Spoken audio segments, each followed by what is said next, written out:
Salut Kitri, je suis ravie de t'avoir sur le podcast Les Sentiers du Possible. Comment vas-tu? Salut Alex, écoute, je vais très bien, je suis ravie d'être là, merci pour ton invitation.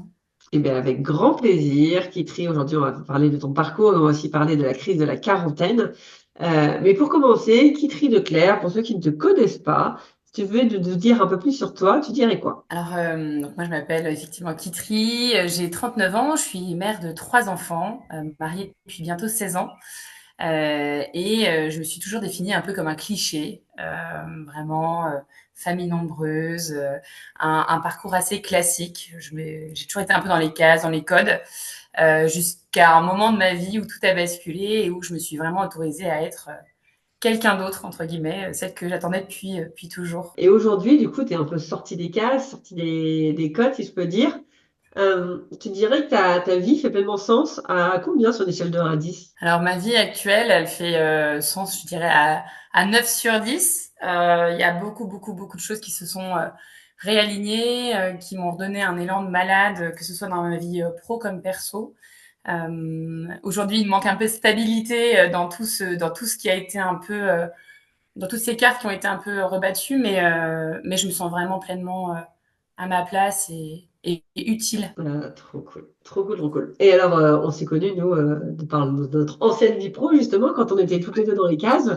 Si tu reviens un peu sur les années passées, comment t'es passée de la fille qui respecte bien les cases à celle qui s'autorise finalement à un peu sortir des cases, à penser à elle, à sortir de ce qu'on appelle la vision de la réussite? Ah là là, c'est une excellente question. En fait, donc comme je te disais, moi j'ai toujours été un peu dans les cases, et puis dans les cases bien clichés. Donc ce que je disais tout à l'heure, j'ai grandi dans une famille nombreuse, troisième sur cinq filles, avec un père entrepreneur assez exigeant, une mère au foyer et le sujet de la réussite qui a toujours été très présent chez nous.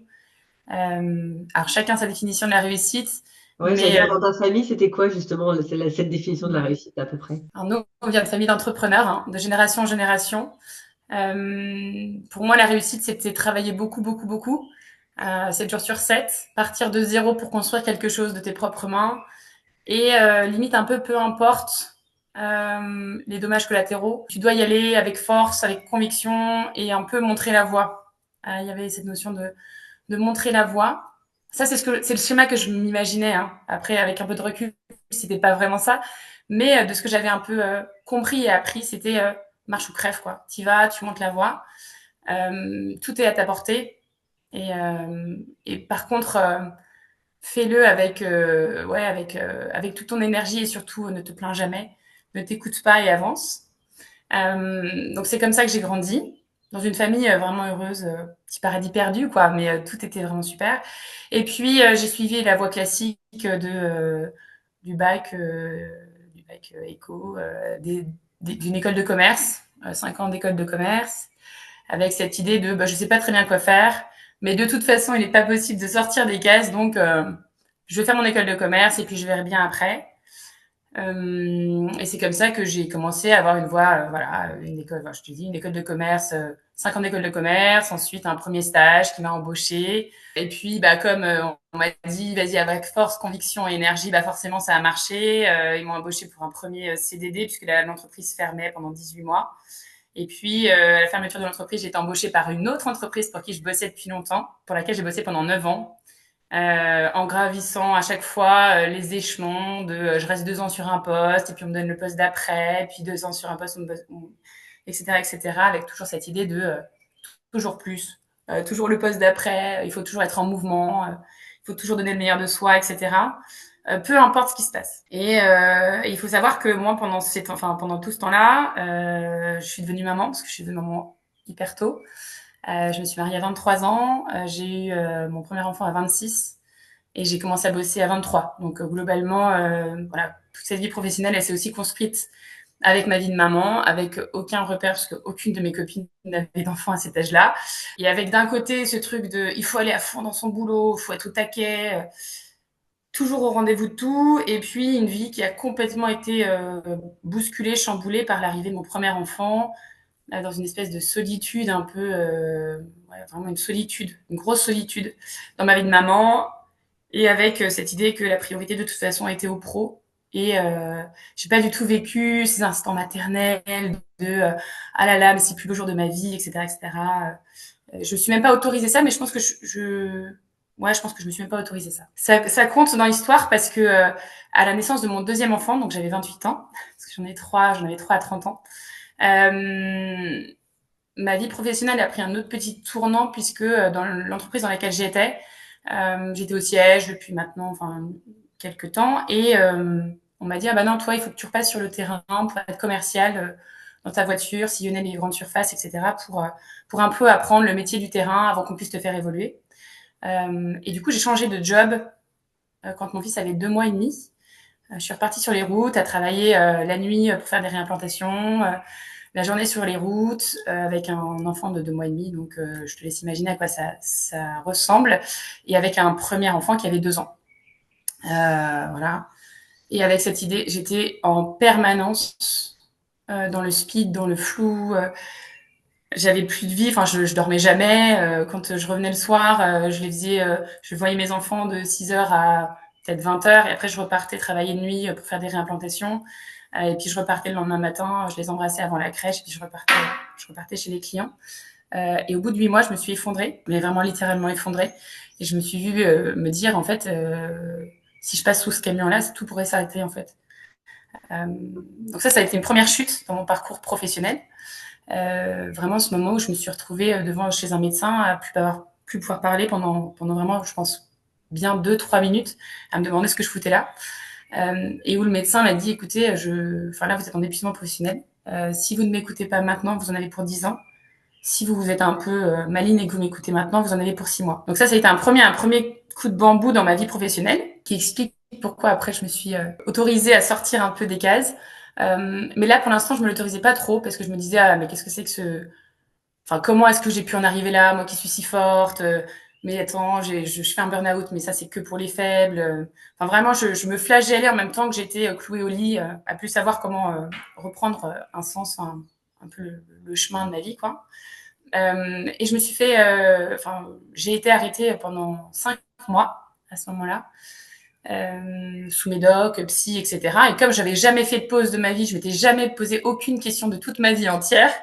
Et ben, je me suis dit, ah bah, mon rendez-vous de psy que j'ai toutes les semaines pour m'en remettre, et le médecin que je voyais peut-être une fois toutes les 2 semaines, bah c'est bon quoi. En fait, ça y est, j'ai fait l'introspection de ma vie. Je sais qui je suis. Plus jamais ça me réarrivera, quoi. Et donc, je suis repartie dans l'entreprise pour laquelle je travaillais. Mais cette fois-ci, ils m'ont changé de poste. Donc, j'étais à nouveau au siège, ce qui m'a donné quand même un petit peu de respiration. Je suis retournée dans mon ancienne équipe avec mon ancien boss, voilà, qui a toujours été hyper bienveillant avec moi. Et j'y suis retournée. J'ai eu mon troisième enfant. Voilà. Et après la naissance de ma fille, ma dernière, je me suis dit, il faut que les choses changent. Et c'est là où je suis arrivée du coup dans l'entreprise dans laquelle on s'est croisés, qui avait une approche de l'entreprise vraiment différente, où quand même l'humain était beaucoup plus présente dans l'entreprise que celle que j'avais avant. Et là, je me suis un peu éclatée, révélée, je retrouvais mon élan pro, vraiment, je me suis vraiment éclatée. Et puis, mais ça y est, j'avais eu mes 3 enfants, j'avais 30 ans, une nouvelle vie s'offrait à moi, quoi. J'ai fait des rencontres vraiment extraordinaires, je me suis éclatée, sauf qu'en fait, j'avais pas bien compris, je pense, la première fois que je suis tombée. Et du coup, la vie m'a dit, attends, je vais te faire tomber une deuxième fois pour être sûre que tu comprennes.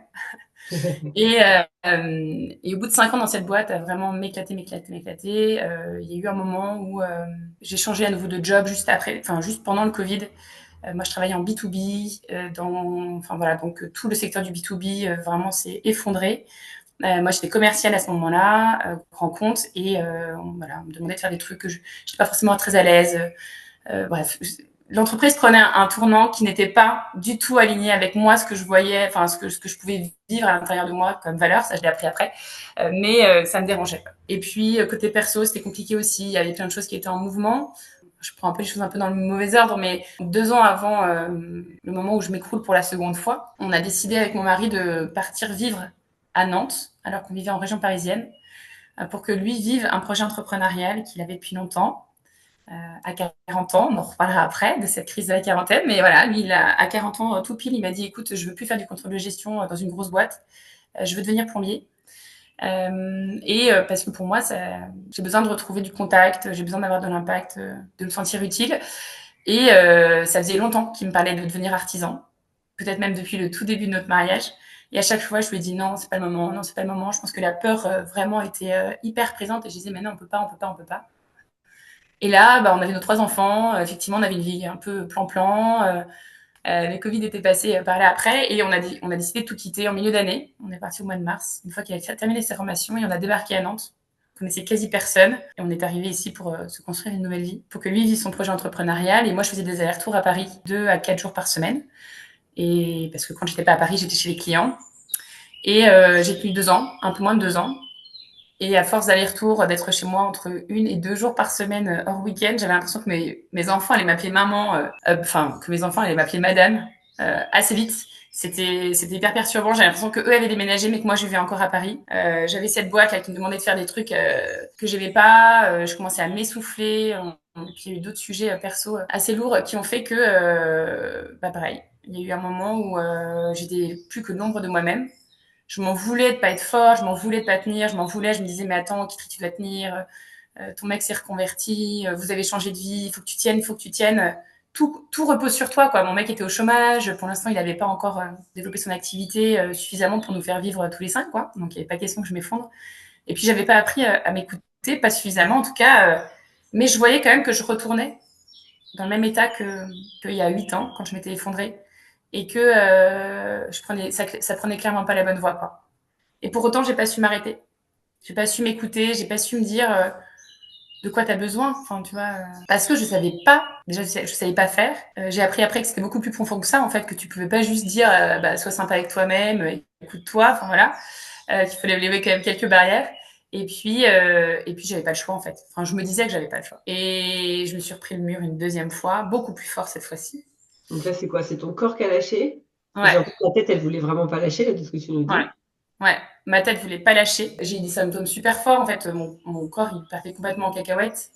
Déjà, j'avais pris beaucoup de poids, j'avais plus mes règles, je ne dormais plus la nuit, je faisais des crises d'angoisse. En fait, quand je savais que, par exemple, le mardi, j'allais prendre le train, dès le samedi, je faisais des crises d'angoisse en me disant, je dois retourner au bureau. Enfin, c'était complètement, c'était pas moi, en fait. J'étais vraiment spectatrice de ma vie. Et surtout, je ne parlais plus, je pleurais, en fait. Donc soit je pleurais, soit je criais. Donc en général, je pleurais avec mes collègues et je criais sur mes enfants. Enfin, globalement, c'est comme ça que ça se passait. Et mon mari, alors il fallait même pas qu'il m'approche. Enfin, tu vois, c'était vraiment, il était très très très très bienveillant, mais juste, en fait, personne ne pouvait comprendre ma douleur, tu vois. Ouais. Et je pense que là, en fait, mon cerveau a vrillé.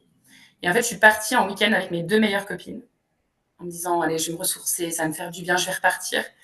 Et là, je pense que je me suis totalement effondrée. C'est-à-dire que j'ai eu une migraine pendant 3 jours, mais au point d'être vraiment dans mon lit quasiment la moitié du temps. J'arrêtais pas de pleurer, j'arrivais même plus à exprimer ce que je ressentais. Enfin, je pense que j'étais complètement décrochée de la vie, quoi. Enfin, et on est rentré le dimanche. Lundi, j'ai fait mon dernier très gros rendez-vous client que j'avais à faire en me disant, je ne peux pas ne pas y aller. Ça fait tellement longtemps que je le prépare. Et quand j'ai raccroché, j'ai su que j'y retournerai jamais. Mon corps a parlé, et là pour le coup, ça a vraiment été. Mon médecin m'a arrêté tout de suite, longtemps. Je savais très bien là que j'étais allée trop loin et je savais très bien ce qui m'attendait. Sauf que je m'attendais pas à ce que ce soit aussi fort, mais ça a été d'une violence inouïe en fait. Je pense que là, on m'a fait vivre ça en me disant plus jamais tu vas vivre ça de ta vie en fait. Ouais. T'as pas compris la première fois, je vais le faire plus fort pour que tu comprennes vraiment, vraiment le message. Exactement. Et ouais, exactement. Et vraiment, j'ai eu vraiment, on va dire, 4 mois de l'enfer où vraiment je pouvais pas sortir de chez moi ou acheter une baguette de pain, c'était la mission de ma journée. On me demandait d'aller à la boulangerie et à la poste, je me mettais à pleurer comme une enfant en disant j'y arriverai jamais en fait. Ouais. Je me suis tirée chez moi et j'étais incapable de gérer ni mes enfants, ni ma maison, ni mon mec, ni je savais plus faire 2 choses à la fois. Voilà, j'ai l'impression d'être devenue débile quoi. Et comment Voilà. t'as fait pour remonter cette pente, du coup? Et ben en fait, donc l'avantage d'être très très très fatiguée, c'est que à part écouter des podcasts, je ne pouvais rien faire. C'est-à-dire que lire me prenait trop d'énergie. Regarder un film, c'était pas possible. C'était pareil, ça me prenait trop d'énergie. Et donc les seules choses que je pouvais faire et qui me ressourçaient, c'était soit écouter de la musique, soit écouter des podcasts. Et donc j'ai découvert le monde du podcast. Et avec ce monde du podcast, j'ai découvert un univers parallèle qui était le développement personnel. Et avec cet univers-là aussi, en découvrant en fait cet univers-là, je me suis dit mais attends, mais il y a un monde parallèle en fait. Il y a quelque chose, on m'a caché qu'en fait c'était possible de prendre soin de soi, que ça pouvait avoir du sens. Enfin, vraiment, je sais pas comment dire, j'ai redécouvert une lecture de la vie qui était totalement différente de celle que j'avais toujours eue, en fait. Je connaissais pas le coaching, le bilan de compétences, on va peut-être en reparler, mais pour moi, le coaching, c'était du bilan de compétences, c'était sympa, mais bon, voilà. Et j'ai découvert enfin, tu vois, ce que c'est qu'une croyance limitante, que les comportements qu'on avait, on pouvait les changer. Et surtout, j'ai compris quelque chose de fondamental, c'est que je pouvais décider d'être quelqu'un d'autre, en fait. Ou en tout cas, de redevenir celle que j'avais toujours voulu être.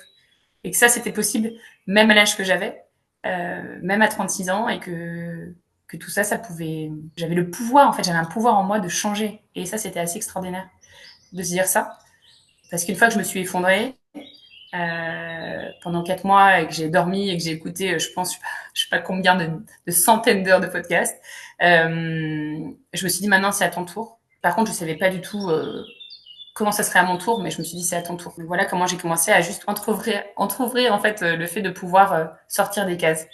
C'était à ce moment-là que ça s'est passé. Et justement, tu sais que c'est ton tour, mais tu sais pas qu'est-ce que tu Non. dis. Comment t'as fait justement pour dessiner la suite? Alors ça s'est fait en 2 temps. J'ai fait un bilan de compétences, un premier bilan de compétences qui était très chouette. Mais pour le coup, avec tout ce que j'ai pu découvrir sur le développement personnel, avec un peu de recul, qui était très propre. Donc très, très outil, très on te met dans une case, etc., etc. Et moi, je voulais tellement trouver quelque chose dans ma vie que de toute façon, je me suis dit, ah, c'est sûr, je vais faire de la déco, je vais absolument faire ça, c'est canon, c'est sûr, c'est ma voie. Et la nana qui m'a accompagnée, je pense qu'elle s'est dit, elle va droit dans le mur, c'est pas du tout ce qu'il faut qu'elle fasse. Mais elle était mignonne parce elle m'essayait un peu faire mon truc, mes enquêtes métiers, etc., etc. Mais à la toute fin, elle me dit quand même, faut quand même que vous regardiez un peu l'univers du coaching. Ça semble quand même être vraiment ce qui vous correspond, etc. Puis je lui dis, ouais, cause toujours. Moi, je sais déjà pas m'occuper de moi-même, je vais pas non plus m'occuper des gens, c'est impossible. Je j'ai pas les ressources en moi. Et je pense que c'est un moment de ma vie où j'étais très, très, très, très fatiguée. Donc voilà, donc le bilan se termine. De toute façon, j'étais encore un peu dans le lac, donc je me suis encore laissé un petit peu le temps de me poser. Je voyais bien que de toute façon, mon projet de déco, c'était sympa, mais que c'était pas vraiment ça qu'il fallait que je fasse. Et pas très convaincue quand même, je fais un deuxième bilan de compétences pour être sûr, quoi. Faudrait pas. Et cette fois-ci, le bilan de compétences était assez intéressant parce que il était beaucoup plus tourné développement personnel, mais limite un peu trop. Il y avait eu vraiment c'était très très très très introspectif, mais pas très mise en action. Hmm. Et c'est là où j'avais la force du cadre du premier bilan. J'avais celui-là en fait qui me permettait d'ouvrir un peu mes chakras. Et dans le deuxième bilan, au bout de la moitié du bilan, ça a été, enfin le coaching, c'était vraiment une évidence. En tout cas, l'accompagnement a été une évidence.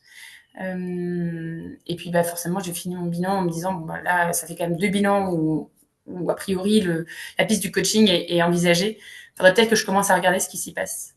Et c'est là où, bref, un peu de bouche à oreille, je suis tombée dans une école de coaching à Parisienne. Je me suis même pas posé de questions en fait. Je dis ok bah c'est celle-là. Je crois que j'ai même pas cherché d'autres écoles. Je suis allée dans celle-là et premier jour, première minute, je pense où le prof parle et nous explique ce que c'est que le coaching. Donc, déjà je me dis mais j'ai rien compris à ce que c'était que le coaching en fait. C'est pas du tout du bilan de compétences, j'ai rien compris. En fait le coaching c'est ouf et en plus tu peux coacher tout le monde en fait. Je pensais moi qu'il fallait être expert en quelque chose pour pouvoir coacher.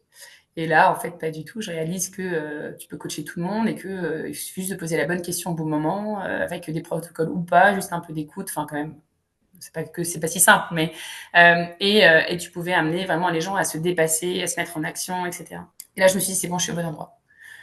Quoi qu'il se passe, quel que soit ce que ça donne tout ça, c'est là qu'il faut que je sois. Et ça fait longtemps qu'il faut que je sois là, mais je me suis jamais autorisée. Et là, je vais vraiment aller jusqu'au bout de l'aventure, quoi. Mais avec mes propres règles du jeu. Et tout au long de cette formation de coaching qui a duré 1 an, j'ai défini mes propres règles du jeu.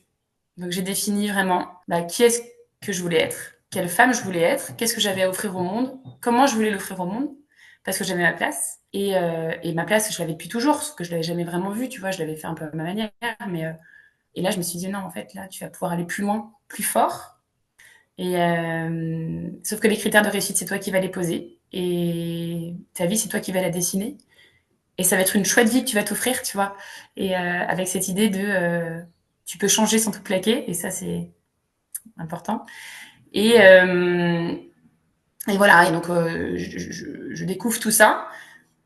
Et je découvre un autre sujet, qui est le sujet aussi un peu qu'on peut traiter aujourd'hui, qui est, ok, mais est-ce que c'est mon deuxième burn-out qui m'a vraiment amené à ça, à cette idée de je veux m'offrir la fin, je veux être la femme que je suis, et il est temps dans ma vie maintenant, à l'époque j'ai 37 ans maintenant, 37 ans, je veux être la femme que j'ai toujours en fait souhaité être, mais que je me suis jamais autorisée à être. Est-ce que c'est mes deux burn-out qui m'ont amené à ça, ou est-ce que c'est autre chose? Et en fait, j'ai découvert un peu par hasard un livre extraordinaire qui s'appelle Maintenant ou jamais de Christophe Fauré qui parle de la crise de la quarantaine. Et en lisant ce livre-là, je me suis dit non, en fait, c'est pas que tes deux burn-out, c'est que là, tu es en train de vivre une période de transition qui est essentielle à ta vie. Tu es en train de construire quelque chose pour le reste de ta vie et tu peux pas te louper, quoi. C'est maintenant que tu le construis et c'est comme ça qu'il faut que tu le construises bien avec tes propres règles, pardon, et tes propres codes. Et à partir du moment où j'ai lu ce bouquin, je me suis absolument passionnée, je suis fascinée par la crise de la quarantaine. Et du coup, tu vois, c'est vraiment toute cette année un peu de coaching, de transition, de post-burnout, du deuxième burnout, enfin tout ça.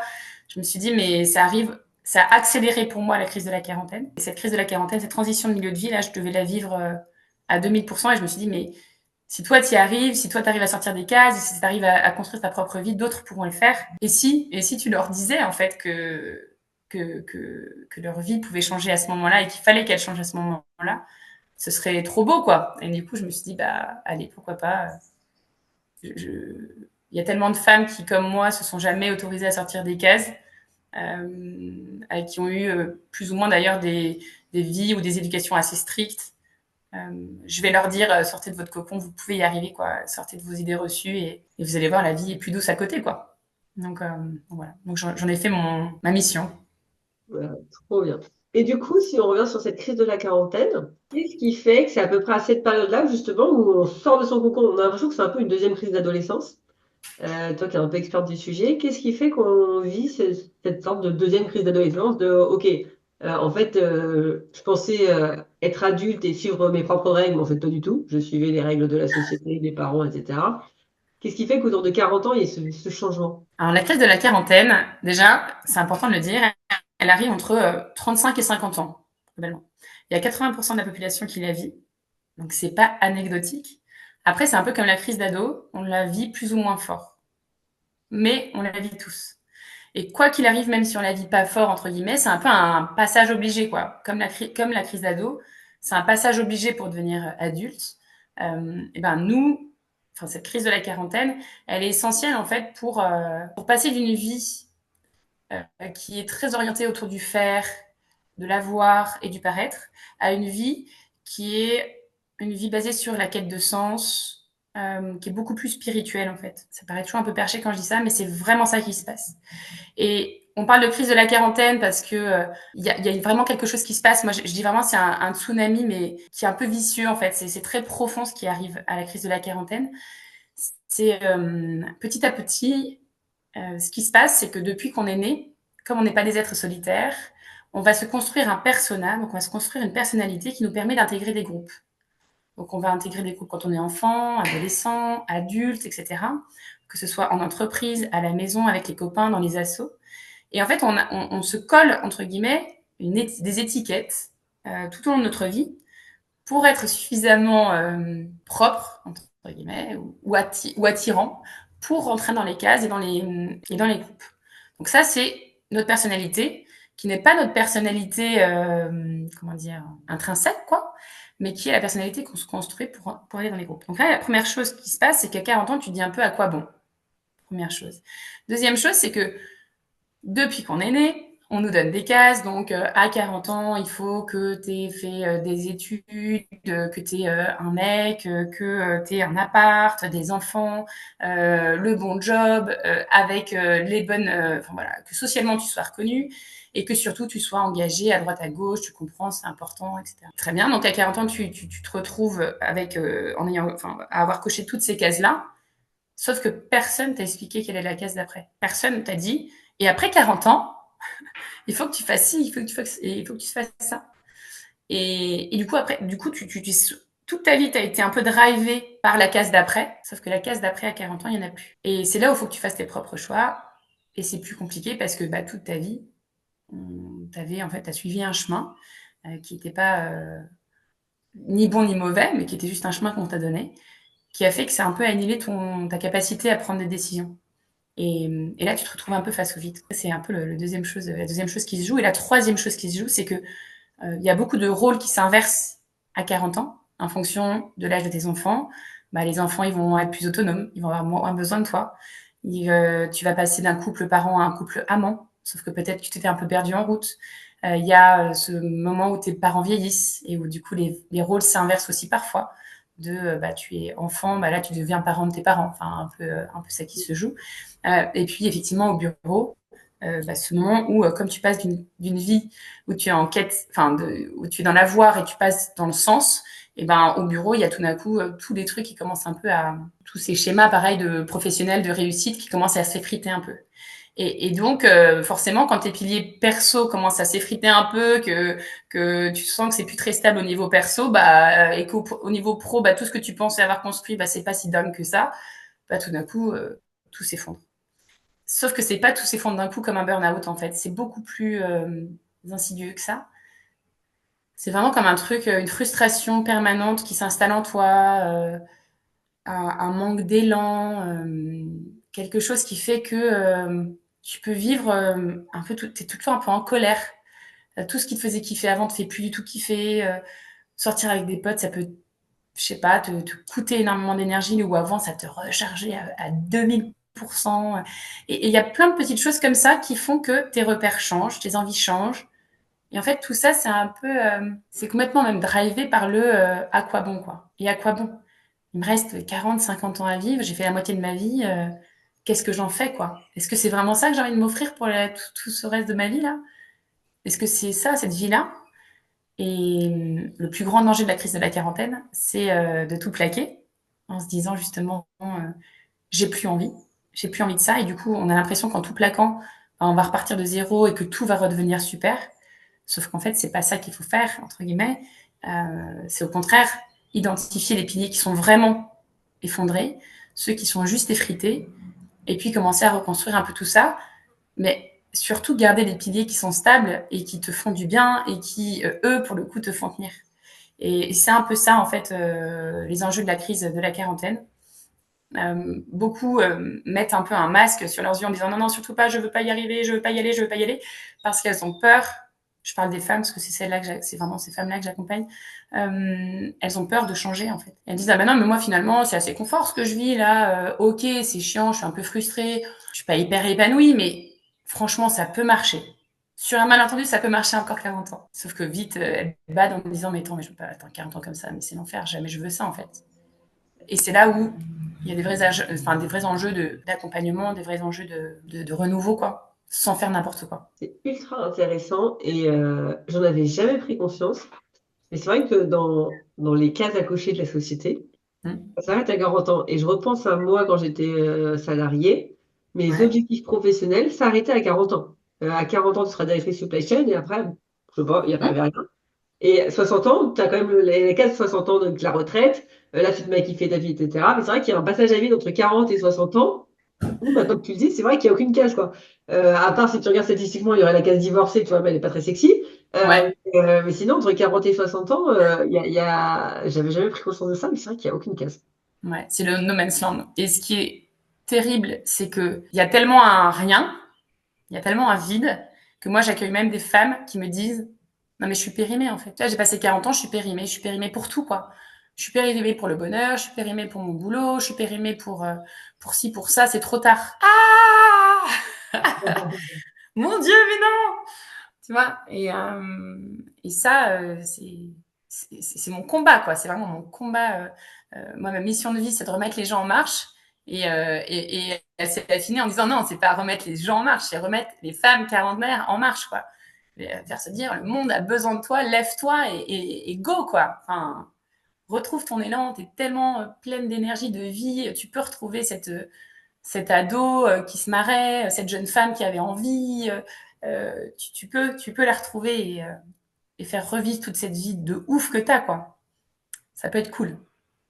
Et comment on fait justement pour sortir de cette crise de la quarantaine, se retrouver, retrouver sa joie d'enfant et tout ça? Alors déjà, il faut le faire un peu dans l'ordre. C'est-à-dire que tu peux... C'est quand même pour moi la meilleure façon de le faire, c'est de le faire de manière très méthodique. Accompagner, c'est encore mieux. C'est pas moi qui vais te dire le contraire, mais pour le coup, je le pense vraiment. Parce que il y a d'abord un peu un bilan à faire de sa vie, mais un bilan avec un peu de recul. On a tendance à se dire, ah, de toute façon, la vie, toute ma vie, c'est de la merde.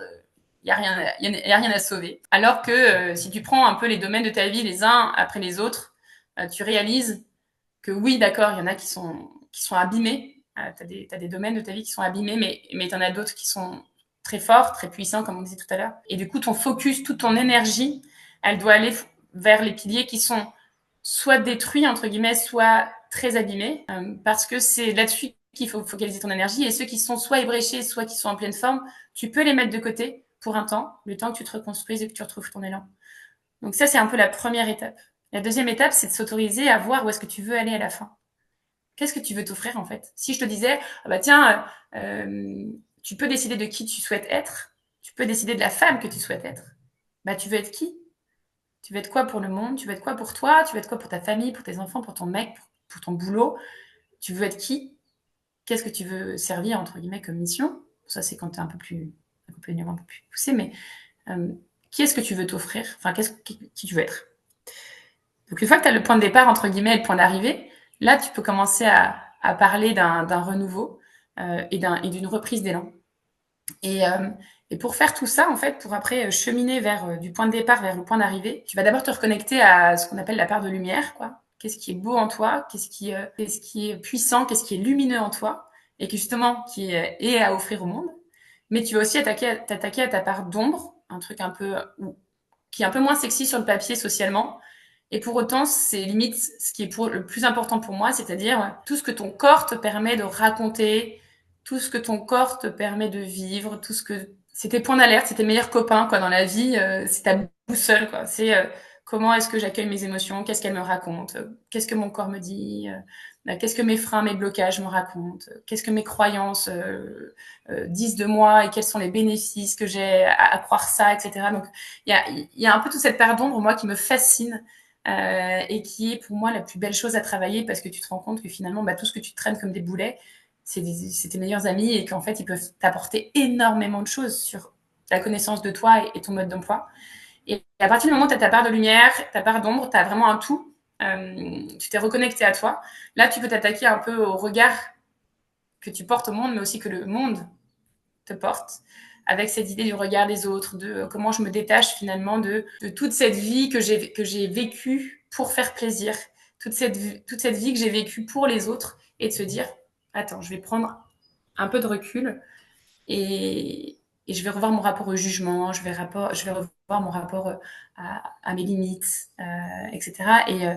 Et j'aime bien dire ça, je vais comprendre que poser mes limites, dire non, exprimer au monde en fait que oui, j'ai un mode d'emploi et de leur expliquer ce que c'est que ce mode d'emploi, c'est leur laisser aussi la place de prendre soin de toi, de savoir comment tu fonctionnes, c'est laisser l'espace suffisant à l'autre pour t'aider, pour t'accompagner, pour prendre soin de toi et que en fait on est tous là les uns pour les autres et que poser ses limites c'est pas juste dire dégage à l'autre, c'est lui dire en fait là je suis fatiguée, voilà mes besoins, voilà non ce soir je peux pas faire ci ou je peux pas faire ça parce qu'en ce moment il se passe ça et du coup l'autre tout d'un coup peut rentrer dans ta vie et t'accompagner et prendre une vraie place.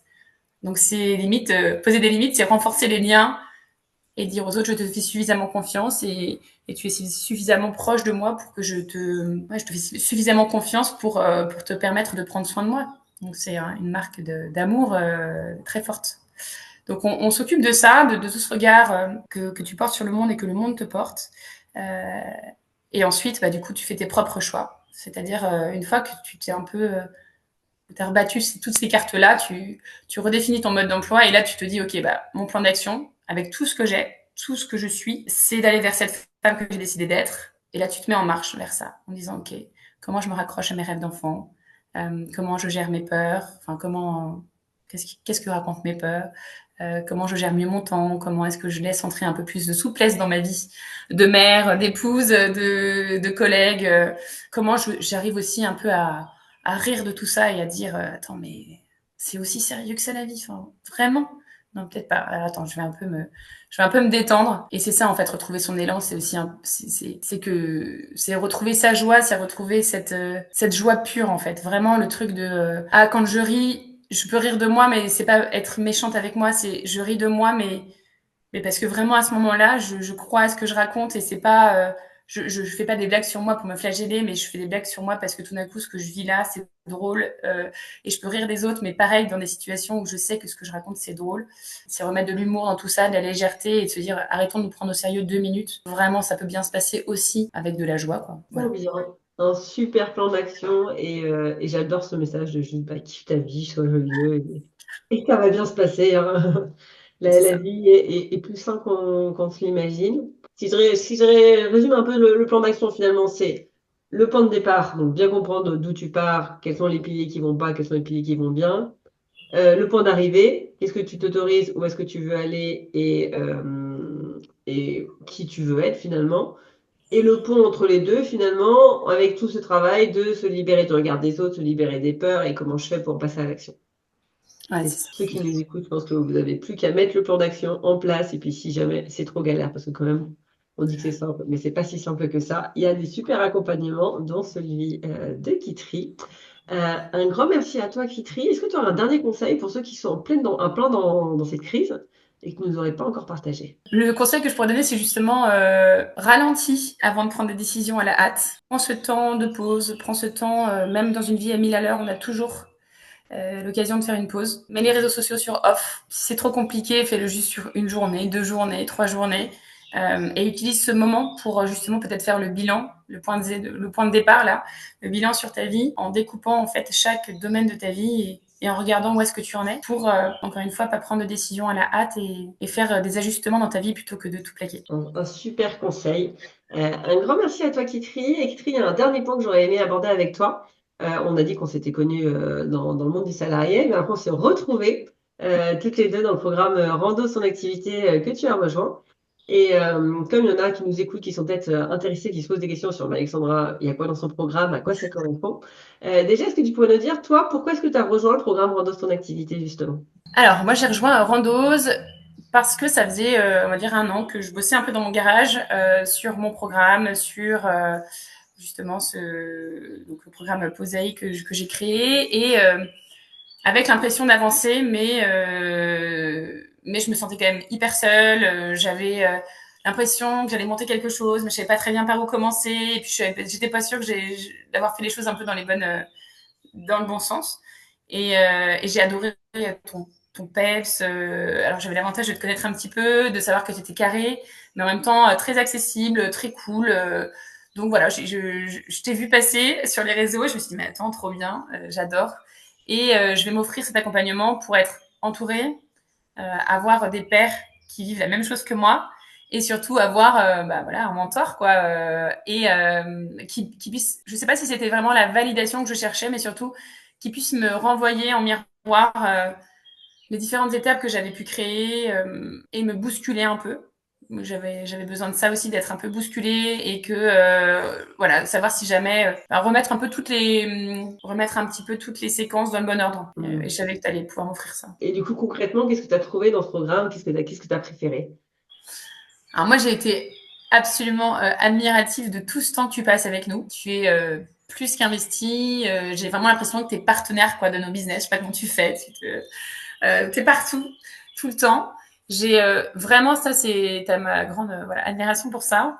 J'ai énormément aimé aussi le côté collectif. Il y a vraiment, voilà, on rencontre vraiment des amis de promo, quoi. On n'est pas tout seul.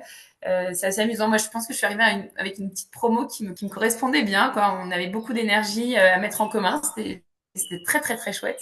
Et puis, il y a ces rendez-vous hebdo, là, ces 3 rendez-vous hebdomadaires. Le lundi, trouve tes clients. Le jeudi, où là, c'est plus des séances collectives. Et puis le mardi, du coup, sur la relecture des réseaux sociaux ou les appels de vente. Moi, ça m'a énormément aidé. déjà de petit à petit déconstruire toutes mes peurs sur ah là là mais il faut vendre, mais non tu vends pas en fait, tu rends juste service à des gens qui en ont besoin, le côté où tu es là et tu nous fais des feedbacks sur à la fois sur les appels de vente mais tu nous motives pour aller chercher des clients, tu nous motives pour voilà répondre aux problématiques qu'on a en commun, certains sont très avancés d'autres moins avancés mais du coup ça donne l'énergie et l'envie d'y aller. Et puis, il y a ce côté aussi très rassurant quand on se lance, notamment sur les réseaux sociaux, du fait que tu relis nos posts, tu nous challenges, et ça, c'est assez puissant. Et tu nourris le programme tout le temps, il est vivant en fait. Donc, on a tout le temps, ah bah, tiens, j'ai réfléchi à ça, je vais vous donner ce nouvel outil, c'est canon. On a des ateliers avec des experts extérieurs qui sont très, très riches. Enfin, c'est un puissant fond de ressources avec toi un peu en guide. Donc ça, j'ai vraiment beaucoup aimé. Voilà, et puis tu as une approche, tu sais utiliser l'IA de manière assez intelligente, euh, qui soit très adaptée à nos business. Et ça, c'est un vrai coup de pouce au quotidien aussi, en fait. De nous pousser à aller voir un peu ce qui se passe du côté de l'IA et comment l'utiliser, mais de manière à apporter nos business plutôt qu'à s'y noyer. Et... Enfin, globalement, je suis assez contente. Hein. Si tu avais un doute, moi, je suis hyper contente. Ça a vraiment donné un vrai élan à mon projet. Trop cool, merci à toi, Kitri. Et du coup, aujourd'hui, t'en es où là, si tu devais un peu résumer à ceux qui nous écoutent? Alors aujourd'hui, après avoir torturé mon offre pendant 6 mois à tes côtés, j'ai vraiment trouvé enfin ce qui me portait. J'ai réajusté mon offre, ma promesse, j'ai tenté, j'ai testé beaucoup et ça y est. Donc, déjà, je sens que je suis stabilisée en tout cas sur la partie offre avec cet accompagnement à la fois pro et perso qui n'est ni un bilan ni un coaching, mais qui est vraiment un bilan de vie. Et aujourd'hui, bah, j'ai suffisamment de clients pour en vivre, en tout cas pour me dire que je suis bien partie. Depuis 2, 3 mois, je sais où je vais. Maintenant, il faut juste que je remette un peu tout ça au propre, que j'automatise plus certains sujets, mais je sens que je suis à ma place. J'ai plus cette boule au ventre de me dire mais où est-ce que je vais, mais est-ce que je vais y arriver, et tout ça. Non, je suis passée vraiment, ça y est, du côté plutôt, je suis sereine, je suis à ma place, j'ai trouvé ce pourquoi j'étais faite. Peut-être que mon offre dans 3 ans, 5 ans, elle ressemblera plus du tout à ça, mais je m'en fous, je me laisse porter et pour l'instant, je kiffe les nanas que j'accompagne, je kiffe ce que je fais et je prends vraiment du plaisir au quotidien avec cette idée que oui, je peux en vivre et que financièrement, ça tient la route.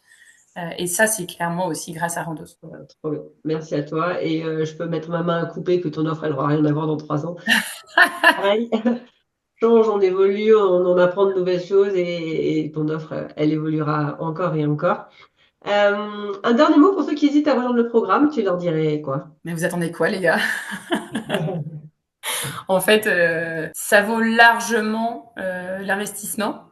Moi, je suis vachement partie en me disant, ok, bah, il faut que j'investisse, mais du coup, je vais investir sur moi. On fait partie quand même des gens qui, enfin, nous, on se fait payer pour nos accompagnements, et je trouve que c'est un non-sens de pas se faire accompagner nous-mêmes. Ça fait gagner du temps, ça fait gagner de la confiance aussi en soi. Enfin, en fait, je sais pas, c'est go, quoi. Je sais pas, j'ai pas le, ça me paraît être une évidence qu'il faut y aller. Et je dirais aussi, moi, je suis assez exigeante et j'ai vraiment trouvé dans ton accompagnement ce que vraiment énormément. Je pense il y a encore plus que tout ce que j'attendais. Donc, foncez et vous aurez de toute façon un retour sur investissement à un moment donné assez rapidement. Donc, go quoi. Faites les fonds de tiroir. Trop bien, merci à toi Kitri pour ce beau feedback. Ça me fait toujours plaisir d'avoir vos retours comme ça à chaud. Et Kitri, pour finir l'épisode, on termine toujours l'épisode par une question de coaching que nos éditeurs vont écouter en marchant. Et aujourd'hui, est-ce que tu as une question de coaching justement à leur poser, que ce soit pour sortir de la crise de la quarantaine, que ce soit pour remettre du sens dans leur vie, ou toi une question que tu aimes bien te poser, que nos éditeurs pourraient se poser? Alors, moi, j'aime bien l'idée de me dire que le monde, il a besoin de toi. Donc, à partir de ce constat que le monde a besoin de nous, et ce que je te disais tout à l'heure, on peut choisir la femme que l'on souhaite être. Alors, ça vaut aussi pour les hommes. Hein. On peut choisir l'homme que l'on souhaite être. J'ai envie de dire, c'est quoi la place que tu aimerais t'offrir là dans le monde, sans parler forcément de mission, sans parler forcément de métier. C'est quoi l'orientation que tu veux donner à ta vie et quelle place tu aimerais avoir dans ce monde-là pour commencer à définir justement ce fameux point d'arrivée dont on parlait tout à l'heure là, pour sortir de cette crise de la quarantaine, de cette transition de milieu de vie. Mais je pense que ça vaut à tout âge. C'est quelle place je veux m'offrir et sans filtre en fait. Trop bien. Une excellente question. Restez bien jusqu'au bout de l'épisode pour l'avoir en musique. Et Kitri, un grand merci pour tout ton partage sur la crise de la quarantaine, sur ton parcours. Je trouve ça ultra inspirant et de nous avoir dévoilé aussi autant sur toi, sur le ton burn-out, etc. C'est jamais, je pense, des moments faciles à se remémorer. Pour ceux qui veulent te envoyer des mots doux, te retrouver, où est-ce qu'ils peuvent te retrouver, Kitri? Alors déjà, merci à toi pour ton accueil. Et ils peuvent me retrouver sur LinkedIn, Kitry de Clercq, ou alors sur Internet, posey.fr, qui est mon site du coup qui parle de mon offre. Top. Et ben, je mettrai les liens dans le descriptif de l'épisode. Et encore un grand merci, Kitri. Et puis l'autre, restez bien jusqu'au bout pour la question de coaching en marchant. Ciao, Kitri. Salut Alex!